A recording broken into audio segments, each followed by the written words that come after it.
बोलिए कृष्ण कन्हैया लाल की जय। गुरुर ब्रह्मा गुरुर्विष्णु गुरुर्देवो महेश्वरम गुरुर साक्षात् परब्रह्म तस्मै श्री गुरुवे नमः। तस्मै श्री गुरुवे नमः। एक वखत રામાનુજાચાર્ય એ પોતે એમને દ્રષ્ટિહીન હતા જન્મથી. એટલે એમને એક જે શિષ્ય હતો રામાનુજાચાર્યનો, એ એમને રોજ પોતે દરરોજ ખભા ઉપર બેસાડી અને નદીએ સ્નાન કરવા માટે લઈ જતો હતો. હવે આ રામાનુજાચાર્ય એ પોતે પેલા ભક્તના ખભા ઉપર બેસી અને રોજ નદીએ નાહવા જતા હતા.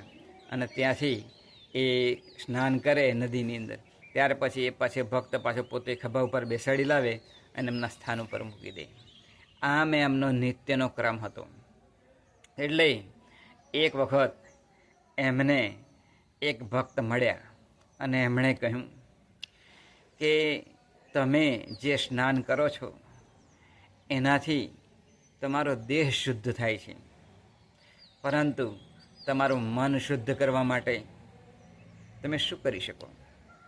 ત્યારે આ રામાનુજાચાર્યએ કહ્યું કે જ્યારે હું આ મારા ભક્તના ખભા ઉપર બેસીને ત્યાં જાઉં છું અને ત્યાં સ્નાન કરું છું, તો ત્યાં આગળ મારો જે દેહ છે એ દેહને સ્નાન કરવાથી મારો દેહ જે છે એ સ્વચ્છ થાય છે, પરંતુ મારા મનનો મેલ ધોવાતો નથી.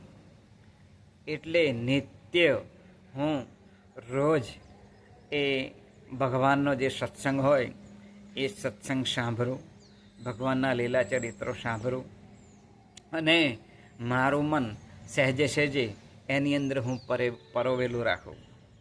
એટલે જ કહ્યું છે કે તું રહે મારા ચક્કરમાં તો હું છું તારા પક્કડમાં. ભગવાન એવું કહે છે. માટે ભગવાનનું ચકેડું સદાયને માટે આપણા મનની અંદર જો ચલાવવામાં આવે તો આપણું મન એ ધ્યાનથી શુદ્ધ થતું હોય છે, ભગવાનના લીલા ચરિત્રોથી અને સત્સંગથી શુદ્ધ થતું હોય છે. માટે આપણે નિત્ય પ્રત્યે એ ભગવાનના જે હોય લીલા ચરિત્રો એમને સંભાળવા, એમને યાદ કરવા, એમનું મનન કરવું, જેથી આપણું મન એ શુદ્ધ થાય. એક વખત એક ટ્રેનની અંદર એક શેઠ બેઠેલા હતા અને બાજુમાં એક તિલકધારી એ ભક્ત બેઠેલા હતા. એટલે ભક્તને નાસ્તો કરવાનો સમય થયો એટલે એમનો ડબ્બો ખુલી શક્યો નહીં. એટલે આ ભક્તે પેલા શેઠને કહ્યું કે મારે આ નાસ્તાનો ડબ્બો છે આ ખોલી આપો. એટલે પેલા જે શેઠ હતા એમણે ડબ્બો ખોલી અને પેલા ભક્તને આપ્યો કે જે તિલકધારી હતા. હવે આ શેઠ પેલા ભક્તને પૂછે છે કે તમે કઈ જ્ઞાતિના છો? ત્યારે પેલો ભક્ત કહે છે કે સાધુ કો જ્ઞાન પૂછીએ ન પૂછીએ જાતિ કો. તમે તો મોટા શેઠ છો, તમે કેમ મારી જ્ઞાતિ પૂછો છો?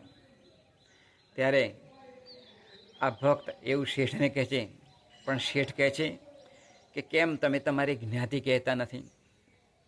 ત્યારે પેલો ભક્ત કહે છે કે સાંભળો, હું મારા ઓગણાની અંદર સફાઈ કરું છું ત્યારે હું ગોંધીવાદી હોઉં છું. શૌચાલયની સફાઈ કરું મારા ઘરની અંદર તો હું સફાઈ કામદાર હોઉં છું. અને મારા ચંપલ હું સાફ કરું છું તેવા સમયે હું ચમાર હોઉં છું. હું જ્યારે રસોઈ બનાવું તે વખતે હું બ્રાહ્મણ હોઉં છું, રસોઈયો હોઉં છું. હું પૂજા કરું છું તેવા સમયે હું બ્રાહ્મણ બની જાઉં છું. અને આમ જ્યારે હું કપડો ધોતો હોય ત્યારે હું ધોબી બની જાઉં છું. હું જ્યારે કપડો ધોતો હોય ત્યારે હું ધોબી બની જાઉં છું. આમ જ્યારે હું મારી દાઢી કરતો હોય ત્યારે હું હજામ બની જાઉં છું. હવે આ બધું કહ્યા પછી ભક્તે પેલા શેઠને કહ્યું કે હવે તમારી જ્ઞાતિ મારી જ્ઞાતિ તમારે નક્કી કરવાની. કારણ કે વ્યક્તિ એ દરેક કાર્ય સાથે એ સંકળાયેલો હોય છે. માટે દરેક જ્ઞાતિની અંદર સંતોને મહંતો થઈ ગયા છે. જ્ઞાતિને કોઈ બાધા જ નથી.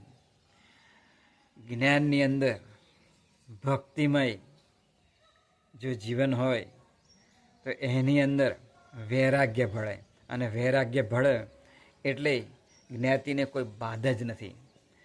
તમામ જ્ઞાતિની અંદર સાધુ સંતો એ થયા છે.